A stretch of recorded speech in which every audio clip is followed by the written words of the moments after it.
Ciao, salve a tutti e ben ritrovati. Il narcisista ride di te quando ti scarta, nel caso in cui vediamo quando il narcisista ride di te quando ti scarta.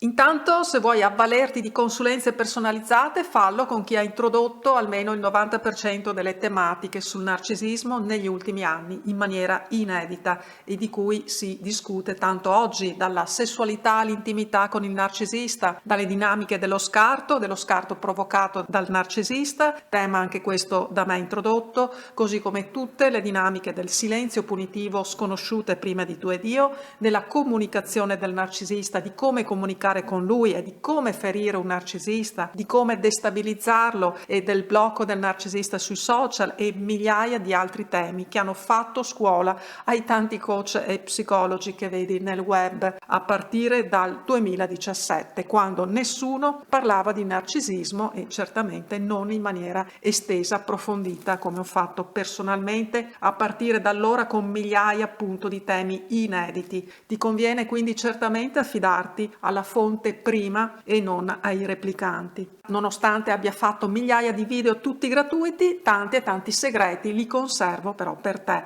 così come il modo migliore per affrontare un narcisista conoscendo questa personalità, così come le personalità del cluster B, border, istrionici, antisociali, sociopatici, molto molto a fondo. Il narcisista ride di te quando ti scarta o si fa scartare?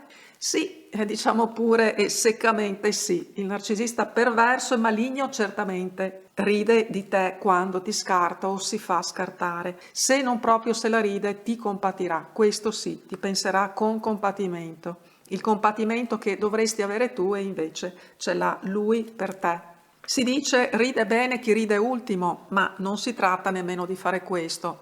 Io personalmente non ci trovo nessun gusto a ridere di certi narcisisti, anche di coloro che hanno cercato magari di ostacolarmi o danneggiarmi. Ho compassione per loro perché al di là che siano ricchi, magari o con qualche accolito, compagno o compagna, devoti, magari anche molto devoti, in realtà poi sono infelici, ma e comunque se non propriamente infelici, sono non soddisfatti veramente di loro stessi, della loro vita, perché alla fine non sanno chi sono e anche se sanno, credono di sapere ciò che vogliono, restano sempre alla fine con un'insoddisfazione di fondo mai colmabile. Non solo perché ci sarà sempre in un narcisista anche un'invidia di fondo per chi ha di più, per chi è di più, soprattutto per chi è di più e così via. E molte volte fatalità, ma neanche tanto fatalità, sempre sul limitare di quando si sarebbe potuti scendere più in profondità a sviscerare qualcosa di loro, e in questo sicuramente avrei potuto anche essere loro utile in certi casi, non per fare la grande psicologa di turno, ma semplicemente perché avrebbe fatto loro sicuramente bene, se non altro aprirsi e iniziare a fare chiarezza in loro. A quel punto troncano il rapporto, svaniscono nel nulla o quasi. Chi colleziona rapporti fallimentari sono sempre persone con voragini interiori, molte volte insanabili, anche perché sono le persone più importanti che tante volte perdono, buttano via, e non per dire che quel dato rapporto potesse essere il grande rapporto della loro vita, molte volte non lo è affatto, senza contare che si può vivere benissimo naturalmente anche senza molti rapporti, non solo sentimentali ma anche di amicizia. Sicuramente le amicizie vere non possono essere tante come diceva Aristotele, ma semplicemente perché si tratta di pezzi di loro stessi che buttano via, che gettano via insieme al gettare via gli altri nella pattumiera. Esse a volte sono in grado almeno un po' di rendersi conto di questo, tante volte è troppo tardi. È vero che un narcisista colleziona conoscenze o amicizie per interesse, per questioni machiavelliche e cerca di farlo bene, con impegno. Il fatto è che l'abitudine a coltivare rapporti solo per questioni di interesse porta una persona di questo tipo a lasciarsi poi sfuggire la vera essenza e ricchezza dei rapporti umani in tutta la loro utilità, che non può escludere mai anche quella umana. Quindi ride di te il narcisista quando ti getta via, e un narcisista ti getta via in fondo anche quando ti induce a gettare via lui, a scartare lui.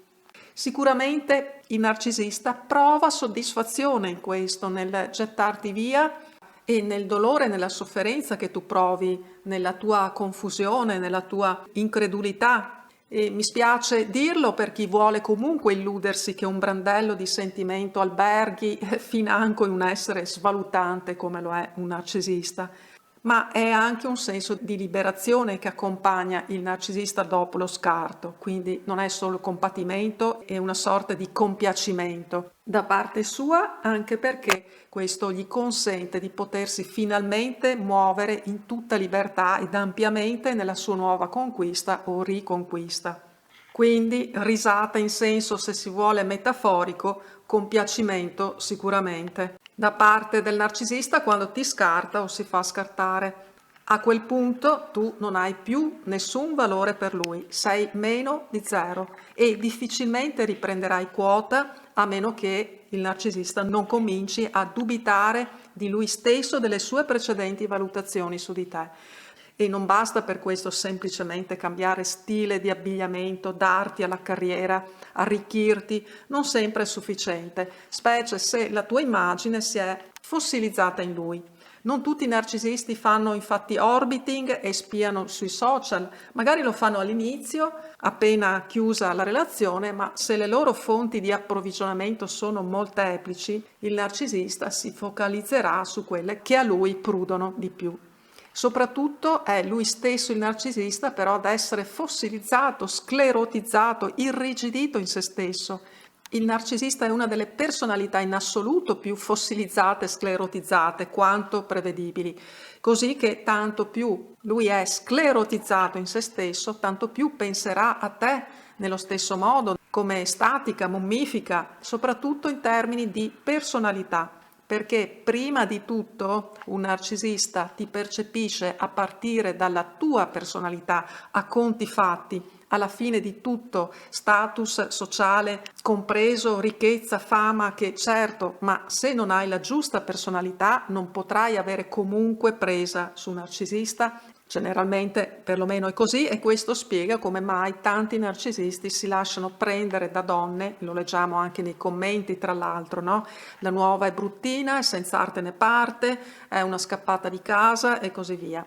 Sì, ma una qualche personalità magari ce l'ha questa nuova donna del narcisista o ex ripescata che ella sia, se appresa sul narcisista, fosse anche per esempio una personalità altrettanto narcisistica e comunque manipolativa, almeno se quel rapporto sembra durare.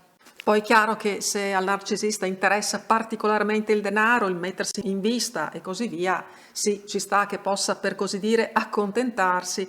Oltretutto c'è sempre il tradimento in amore, di cui un narcisista non si farà certo problema, anzi, se necessiterà per lui tanto meglio.